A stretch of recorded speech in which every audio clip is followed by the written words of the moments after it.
25,000 টাকার আশেপাশে 2023 সালে আপনারা যারা একটা best allrounder gaming plus video editing PC খুঁজতেছেন তাদের জন্য এই ভিডিওটা। Let's get started. তো শুরুতেই প্রসেসর হিসেবে থাকতেছে AMD Ryzen 5 4600G। এটার এখন মার্কেট প্রাইস হচ্ছে অ্যারাউন্ড 14,000 টাকা।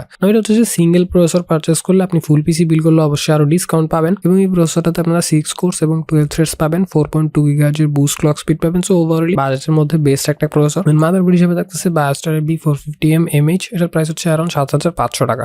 দরকার যেসব পোর্টস এন্ড বাটন দরকার সবগুলো পেয়ে যাবেন। 2টা RAM স্লট থাকবে, RYZEN 3 সাপোর্ট থাকবে এবং 7,500 টাকার মধ্যে B450 সিরিজের বেশ ভালো একটা মাদারবোর্ড। RAM হিসেবে থাকতেছে TMT ফোর্স এর ডার্ক 8GB RAM, প্রাইস হচ্ছে 3599 টাকা। নাও এটাতে হচ্ছে যে আপনারা দেখতে পাচ্ছেন এই হিট সিঙ্কগুলো দেখতে যেমন সুন্দর লাগে, সাথে সাথে RAM গুলোকে ওভারহিট থেকে রক্ষা করবে এবং RAM গুলোর সাথে লাইফ টাইমের ওয়ারেন্টি পেয়ে যাবেন। দেন এসএসডি হিসেবে থাকতেছে টিমের MP33 256GB NVMe SSD, price হচ্ছে 2899 টাকা। এবং যে কোনো NVMe এসএসডি ইউজ করলে যেমন আপনার পিসি গুলো দ্রুত লোড হবে, সফটওয়্যার দ্রুত লোড হয়, গেম দ্রুত লোড হয়, ওভারঅলি পিসি থেকে একটা ভালো এক্সপিরিয়েন্স পাবেন এসএসডি ইউজ করলে। ফাইনালি ক্যাসিং হিসেবে ইউজ করা হচ্ছে ভ্যালুটপের P300 mesh micro ATX casing, price হচ্ছে 3200 টাকা। এটার সাথে আপনারা 200 ওয়াটের একটা রিয়েল পাওয়ার সাপ্লাই পেয়ে যাবেন, যেটাতে হচ্ছে যে এই বিলটাকে একদম ইজিলি চালানো যাবে। সাথে সাথে 3টা pre installed rainbow RGB fan পাবেন, সামনে মেশ পাবেন এবং 3200 টাকায় ভালো একটা ডিল। এবং সবগুলো কম্পোনেন্টসকে যদি একসাথে করেন প্রাইস আসবে অলমোস্ট 31,200 টাকা। বাট এই সেম পিসিটা যদি আপনারা স্কাইলাইন থেকে নেন তাহলে হচ্ছে অফারে 26,999 টাকা পেয়ে যাবেন।